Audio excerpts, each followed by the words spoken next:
నమస్కారం నాగార్జున గారు. నమస్తే అంజి గారు. ఆర్ కృష్ణయ్య గారి రాజీనామా ఏదైతే ఉందో, సో ఆల్మోస్ట్ 11లో మూడు మూడో వికెట్లు డౌన్ అండి. ఉమ్, సో నెక్స్ట్ మిగతా వాళ్ళు కూడా వరుసగా వచ్చేస్తారా?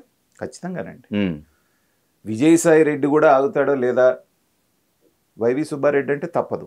విజయసాయి రెడ్డి గారిది అంటే అచ్చెన్నాయుడు గారి ప్రెస్ మీట్ మీరు గమనించినట్టయితే ఆయన స్పెసిఫిక్గా చెప్పారు, అదే ఈ మా ఆల్మోస్ట్ చాలా సంప్రదింపులు జరిగాయి, అవును. మేమే దూరం పెట్టామని. ఇప్పుడు ఆ స్థాయి వ్యక్తి ఒక పార్టీకి అధ్యక్షుడిగా పనిచేసిన అచ్చెన్నాయుడు గారు చెప్పారు అంటే ఖచ్చితంగా దాంట్లో అంతో ఎంతో నిజం లేకుండా లేదు, అదే బహిరంగంగా ప్రెస్ మీట్లో చెప్పరు. రైట్.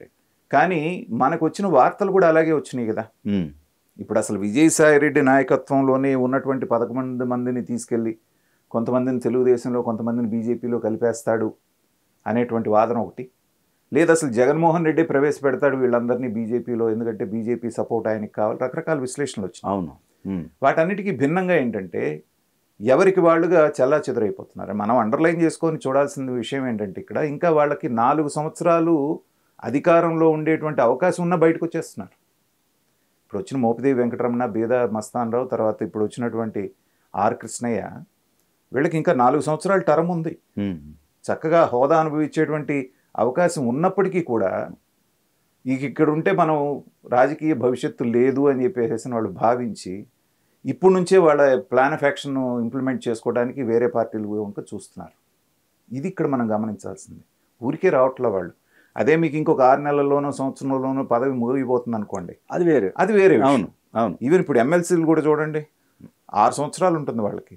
2 ఏళ్ల క్రితం ఎన్నికైన వాళ్ళు కూడా రాజీనామా చేసి వచ్చేస్తున్నారు. అవును.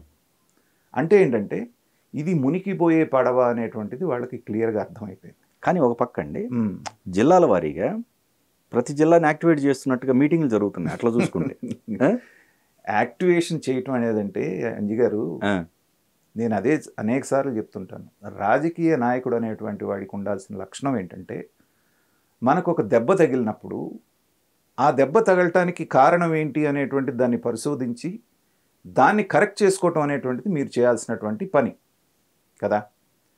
ఇవాళ 3 జిల్లాలకి అధ్యక్షులను అనౌన్స్ చేశారు. ఎవరు? జగన్మోహన్ రెడ్డి గారు. ఎవరెవరిని అనౌన్స్ చేశారు చెప్పండి. గుంటూరు జిల్లాకేమో అదే అంబటి రాంబాబు, కృష్ణా జిల్లాకి అదే పేర్ని నాని. ఈ 2 కాకుండా ఇంకొక అద్భుతమైనది ఏంటంటే ఎన్టీఆర్ జిల్లాకి దేవినేని అవినాష్. ఏమండి, ఇంతటి సమర్థులైనటువంటి వాళ్ళని అధ్యక్షులుగా పెట్టి ఎన్ని మీటింగ్లు పెడితే ఏం ఉపయోగం ఉంటుంది చెప్పండి. అదేలేండి, వాళ్ళ మీద అసలు కంప్లీట్ వ్యతిరేకత ఉంది. అసలు ఇవాళ నీ పార్టీకి దౌర్భాగ్యం పట్టడానికి నువ్వెంత కారణం? నీకంటే పెద్ద కారణం వీళ్ళ నోళ్లే కదా, వీళ్ళ చేస్తలే కదా. ఆఫీసులను బగలగొట్టినాడు ఒకడు, గంట అరగంట అన్నాడు ఒకడు, పేరునైతే ఇక పవన్ కళ్యాణ్ని గౌకినందుకు ఎంత డ్యామేజ్ జరిగింది పార్టీకి అనేది అందరికీ తెలుసు.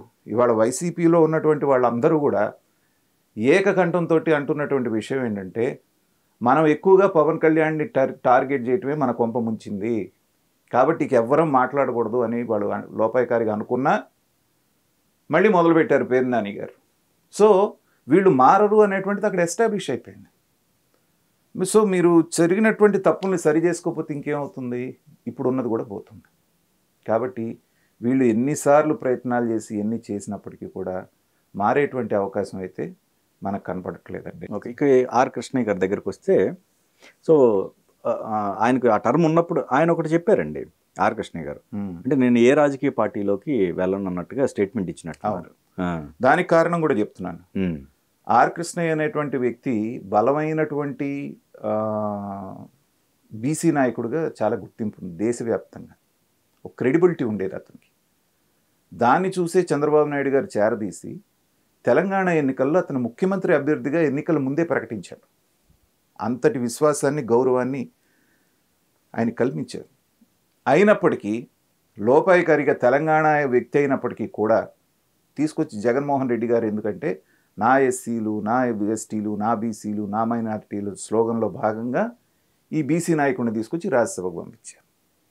సో పదవిస్తే చాలు ఎవరికైనా చేయగొడతామన్నటువంటి ధోరణిలోకి వెళ్ళినప్పుడు కృష్ణయ్య క్రెడిబిలిటీ దెబ్బతిన్నది.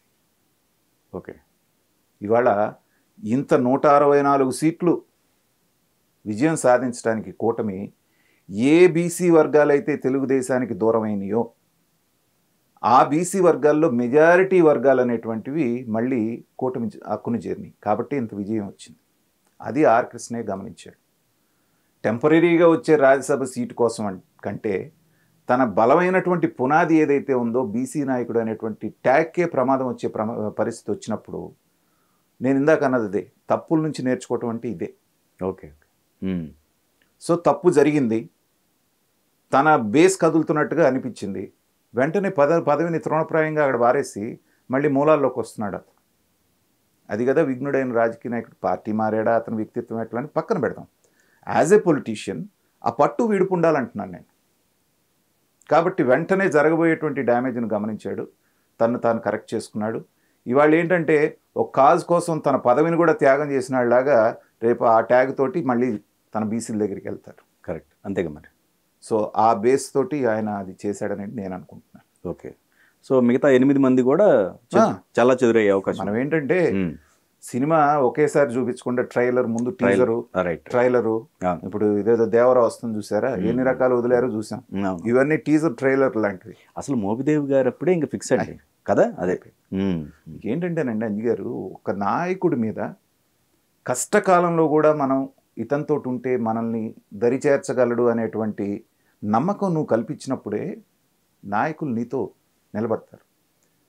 లేనప్పుడు ఏమవుతుందంటే ఇలాంటి పిచ్చి చేష్టలన్నీ చేసి రోజుకొక కాంట్రవర్సీ క్రియేట్ చేస్తూ ఉంటే కుక్కతోక పట్టుకొని మనం గోదావరి ఈదబోతున్నామా అనేటువంటి అనుమానం వచ్చిందనుకోండి, ఇలాంటి పరిణామాలే జరుగుతాయి. రైట్. ఇప్పుడు జరుగుతుందంతా అది.